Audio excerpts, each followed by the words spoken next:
కొండల మధ్య అందమైన గ్రామం, ప్రకృతి ఒడిలో ప్రశాంతమైన జీవితం మొదలవుతుంది. ప్రజలు సంతోషంగా జీవించే చిన్న గ్రామం ఇది. రామయ్య, గౌరమ్మ పశువులను పెంచడం, వ్యవసాయ పనులు చేస్తూ ఉంటారు. ఒక రాత్రి అకస్మాత్తుగా మెరుపుల మధ్య ఆకాశం నుంచి 2 అద్భుతమైన గుడ్లు పడ్డాయి. రామయ్య ఆశ్చర్యంతో చూస్తున్నాడు. గుడ్లు పక్కన ఒక రహస్య పెట్టి కూడా కనిపించింది. రామయ్య, గౌరమ్మ ఒక గుహలో 2 అద్భుతమైన గుడ్లను దాచారు. ఒకరోజు గౌరమ్మ గుడ్ల పక్కన రాత్రంతా కూర్చొని వాటిని సంరక్షిస్తుంది. తర్వాత రామయ్య చోటు మార్చి గుడ్లను సంరక్షిస్తున్నాడు. చాలా కాలం ఎదురు చూశాక ఒక చిలుక మరియు పావురం గుడ్ల నుంచి బయటకు వచ్చాయి. వాటికి జంబూ మరియు సోము అని పేరు పెట్టారు. పక్షులు 2 కూడా రామయ్య, గౌరమ్మని చాలా జాగ్రత్తగా చూసుకుంటున్నాయి.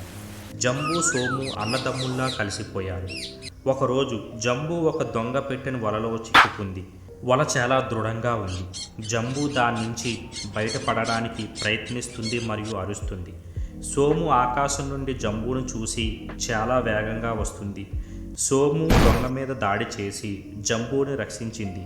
వారి మధ్య స్నేహం బలపడింది. ఆ గ్రామంలో అనుమానపు మాటలు మొదలయ్యాయి. ఆ పక్షులు మనుషులకు ప్రమాదమని అందరూ చర్చించుకోవడం మొదలుపెట్టారు. ఒక గిరిజన వృద్ధుడు హెచ్చరించాడు, వాళ్ళు మన ఊళ్ళోకి రావడం వెనుక ప్రమాదం మరియు మంచి 2 ఉన్నాయని. ఒకరోజు ఉదయం కొండ దగ్గర ఆహ్లాదకరమైన వాతావరణంలో కొన్ని అనుమానాస్పదమైన అడుగులు, ముద్రలు కనిపించాయి. ఎవరో వచ్చారు. ఒక రాత్రి గాలి కూడా చప్పుడు చేయని సమయంలో సోము అదృశ్యమైపోయాడు. జంబూ ఆశ్చర్యపోయాడు. ఆకాశమంతా కంపించేలా జంబూ అరిచాడు. ఆ దుఃఖం ఎవరికీ వినలేరు, కానీ ప్రతిధ్వనులు వినిపిస్తున్నాయి. తర్వాత రోజు సోము గూడులో ఒక మ్యాప్ కనిపించింది మరియు పాత పెట్టె తెరిచే సమయం వచ్చింది. అందులో కొన్ని చిత్రాలు, పటాలు మరియు కొన్ని తాళాలు ఉన్నాయి. ఒకరోజు నలుపు దుస్తుల్లో కొందరు అనుచితంగా గ్రామంలోకి వచ్చారు. తర్వాత రోజు రామయ్య గురించి ఎవరు ఊహించినది బయటపడింది. అతడు ఒక గొప్ప శాస్త్రవేత్త, పక్షుల మీద పరిశోధన చేసేవాడు. ఆ సాయంకాలం వేళ జంబూ ఒంటరిగా రాత్రులు ఎగురుతుంది. ఆ రాత్రి ఆకాశం ఎర్రగా మారింది. గౌరమ్మ బాధపడుతుంది. ఆకుల మధ్య నుంచి వెలుగు వస్తుండగా అడవిలో లోతుగా ప్రవేశించారు. రామయ్య, గౌరమ్మ మరియు జంబూ పచ్చని చెట్ల మధ్య ఒక యోగిని కలిశారు. కాలాన్ని చూసే కన్నులు అతనివి. ఆ యోగి ఈ విధంగా చెప్పాడు: సోము బంధించబడ్డాడు. ఇనుప బోనులో ఒంటరిగా సోము ఏడుస్తున్నాడు. ఇనుప కోటలో వైద్యులు సోమును పరీక్షిస్తున్నారు. అతని గొప్పతనం వాళ్ళకి తెలియదు. ఆకాశంలో జంబూ ఎగురుతుంది. తన వాళ్ళని రెక్కల మీద ఎక్కించుకొని పర్వతాల మీదుగా ఒక ఆశతో ఒక గమ్యం వైపు ప్రయాణం మొదలుపెట్టి మార్గ మధ్యలో గాలి దొంగలు వస్తారు.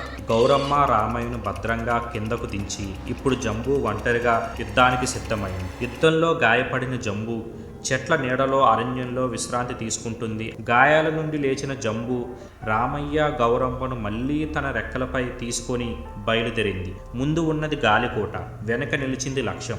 ఆకాశంలో తేలియాడుతుంది ఇనుపతో కట్టిన గాలికోట. అక్కడే ఉంది సోము. గౌరమ్మ సోమును వెతుక్కుంటూ వెళుతుంది. ఇనుప కోటలో సోము పరీక్షలు ఫలించాయి. కంటి చూపుతోనే కాలాన్ని వంచగల శక్తి సోముకు లభించింది. సాధారణమైన పక్షి కాదు, సేము ఇప్పుడు ఒక అద్భుతం. కానీ సోము నిరాశగా ఉంది. గౌరమ్మ సోముని కలుసుకున్నాడు. ఆ తల్లి మాటలు, ముద్దులు, ప్రేమ, వాటి ఆలోచనలో సోము సంఖ్యలను మరియు కోటను ఛేదించి బయటపడ్డాడు.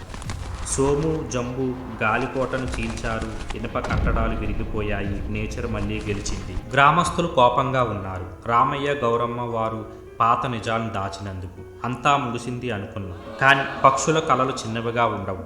వారు తిరిగి వచ్చారు. జంబూ, సోము పెద్దలను ఒక అడవిలో కొత్త ఇంట్లో వదిలేశారు.